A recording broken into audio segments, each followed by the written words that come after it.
श्री स्वामी समर्थ मित्रांनो आणि मैत्रिणींनो, हा ब्लॉग मी पहिल्यांदा शूट करत आहे. तुम्हाला आवडला तर नक्की लाईक सबस्क्राईब नक्कीच करा. आज मी सकाळी लवकर उठली, देवपूजा वगैरे मंदिरातली पहिले देवपूजा वगैरे केली. देवपूजा केल्याच्या नंतर मी उंबऱ्याची पूजा केली. उंबऱ्याची पूजा केल्याच्या नंतर मी बाहेर पण स्वामींचा एक फोटो लावला आहे, त्याची पूजा केली. त्याची पूजा केल्याच्या नंतर मी त्यांना उठवलं. उठवून झाल्याच्या नंतर त्यांना सांगितलं तुम्ही आंघोळ वगैरे करा आणि मला फोटो तेवढं पुसून द्या, कारण का फोटो खूप मोठा आहे त्याच्यामुळे मला पुसायला जमत नाही. खूप म्हणजे खूपच मोठा आहे. आम्ही तो फोटो बनवून घेतलेला आहे, असा रेडीमेड फोटो नाही घेतला आहे स्वामींचा, आणि बनवून घेतला आहे त्याच्यामुळे आहे ना तो खूप मोठा बनवला आहे. आम्ही तेवढा 5 फूट इंचीचा बनवून घेतला आहे. मग काल आम्ही रात्री मग हारवाल्याकडे गेलो. हारवाल्याने आम्ही आधीच गुढीपाडव्याच्या दिवशी आम्ही हार आणायला गेलो ना, त्या दिवशी हारवाल्याने आम्हाला सांगितलेलं की तुम्हाला यावर्षी हार बनवायचा असला तर मला आधीच ऑर्डर द्या, कारण का त्याच्याकडे खूप ऑर्डर होत्या स्वामी समर्थांना हार बनवायच्या. त्याच्यामुळे दरवर्षी त्याच्याकडे खूप ऑर्डर असतात, कारण तो इतका छान हार बनवतो ना खूप, आणि तो ओळखीचा आहे आमच्या, कारण का आम्ही दरवर्षी दिवाळीला वगैरे त्याच्याकडंच हार आणतो नेहमी. त्याच्यामुळे तो खूप कमी किमतीत आणि चांगला हार बनवून आम्हाला देतो. पण ह्या बारीने तर एवढा हार छान बनवून दिला आहे ना खूपच, आणि स्वामींना घातल्याच्या नंतर तर एवढा छान दिसतोय हार, आणि स्वामी खूप छान दिसत आहेत. नंतर मग ते बोलले की तू पकड एका हातात आणि मी एका साईडने लावून घेतो, म्हणून मग त्यांनी एका साईडने लावून घेतला. पण तिथे बांधायला पण खेळा छोटा पडत होता, पण त्यांनी कसं तरी एका साईडने बांधला तो हार. त्यांना बोलली जरा खाली झाला तरी हार चालेल, पण नीट व्यवस्थित बांधा की तो परत वजन आहे ना खूप हाराचा, म्हणजे खाली यावा नाही. कारण खाली पण आपल्या स्वामी समर्थांची छोटीशी मूर्ती आहे माझ्याकडे, आणि ती पण खूप छान आहे. त्या स्वामींना पण मी काल कपडे वगैरे खूप छान त्यांचं घेऊन आलेले, त्याच्यामुळे त्यांना बोलली बांधता येणं तर एकदम नीट बांधा व्यवस्थित, कारण का ते एकदा गेले का परत येणार नाही, आणि मला एकतर माझी हाईट पुरत नाही, आणि मग ते दुपारी डायरेक्ट जेवायला येतात. त्याच्यामुळं मग नंतर मला प्रॉब्लेम नको व्हायला, कारण का आमच्याकडे मूर्ती पण आहे छोटी स्वामी समर्थांची. त्याच्यामुळे मी बोलले त्यांना नीट व्यवस्थित सगळं बांधून जा. मग ते बांधोपर्यंत मी माझं आवरून घेतलं बाकीचे कामं, कारण का बारकी मूर्ती होती स्वामींची, त्यांना पण अभिषेक करायचा होता. त्यांना अभिषेक वगैरे केला मी. तोपर्यंत त्यांनी एक साईडने हार बांधून घेतला. हार बांधल्याच्या नंतर मग आता हार बांधल्यावर तुम्ही बघा किती छान म्हणजे फोटो दिसेल स्वामींचा, इतका छान दिसतोय ना, असं वाटतंय की स्वामी खरोखर आपल्याकडं बघतायत म्हणून. एवढा छान फोटो आहे ना त्या दादाने आम्हाला बनवून दिलेला, खूपच छान फोटो आहे. आणि आता बघा हार लावल्यावर किती छान दिसेल फोटो. आता पूर्ण त्यांनी हार वगैरे लावून झालेला आहे. मग ते मला म्हटले की तू आता पूजा कर. मग मी काय केलं, आपलं गुलाब जल घेतलं, त्याच्यात चंदन घेतलं, चंदन वगैरे मस्त स्वामींना लावलं, अत्तर लावलं. आम्ही अत्तर आणलेलं, आम्ही जेव्हा अक्कलकोटला गेलेलो तेव्हा तिथून मी प्युअर अत्तर आणलेलं, एकदम ओरिजिनल अत्तर घेतलं. अत्तर वगैरे लावलं मस्त स्वामींना, कारण का स्वामींना अत्तर खूप आवडतं, म्हणून मी अत्तर वगैरे लावून सगळं केलं. तोपर्यंत ते बोलले तू आवर, मी चहा वगैरे बनवतो, आणि मला ऑफिसला जायला लेट होतं. म्हणून मग मी काय केलं, ते मला काहीतरी सांगत होते म्हणून मी त्यांच्याशी बोलले वगैरे, आणि नंतर त्यांना बोलली चहा वगैरे बनवा तोपर्यंत, कारण त्यांना ऑफिसला जायला आता पूर्ण 9:30 वाजले होते. मग मी सगळं स्वामींना अत्तर वगैरे लावून झाल्याच्या नंतर पूजा वगैरे झाली माझी.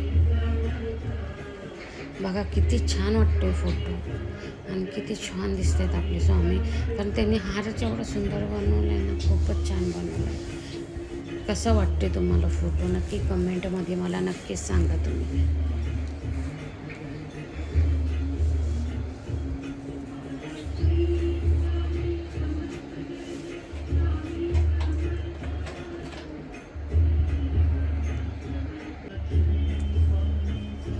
हे बघा आपली छोटी स्वामी समर्थांची छोटी मूर्ती किती छान आहे ना, मला पण खूप आवडते. मग मी काय केलं, स्वामींची छोटी मूर्ती ती मस्त त्यांना अभिषेक वगैरे घातला, आणि ते नीट ठेवलं. त्यांना सगळे नवीन कपडे वगैरे आणले होते मी काल जाऊन. मग ठेवल्याच्या नंतर मी आरती लावून घेतली पहिले,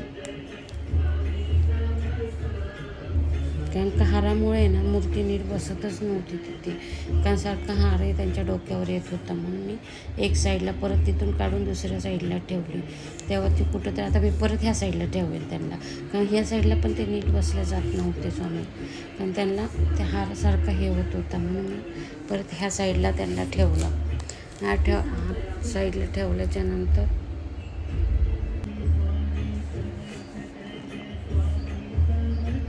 आता फोटो बघ किती छान वाटतो एकदम आपला,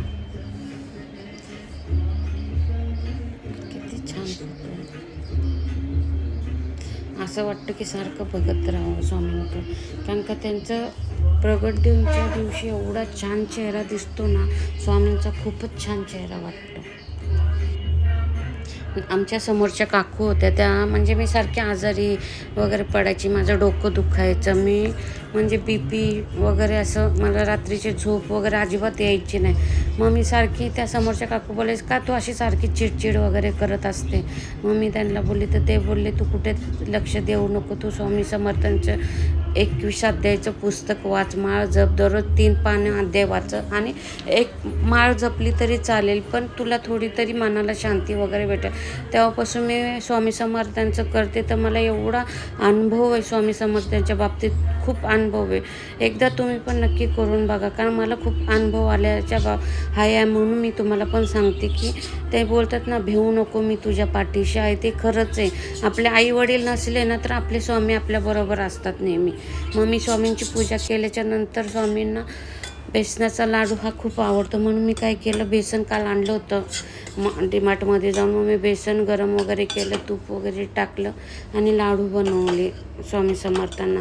मग लाडू वगैरे बनवून झालं, प्रसाद दाखवला. प्रसाद दाखवून झाल्याच्या नंतर मी काय केलं, माळ जपली, 21 वेळा माळ जपली. माळ जपून झाल्याच्या नंतर मी काय केलं, नंतर संध्याकाळी झाली, संध्याकाळी जेवण वगैरे बनवलं, कारण का मी काल पुरणपोळी बनवलेली, म्हणून मी आज काय पुरणपोळी बनवली नाही.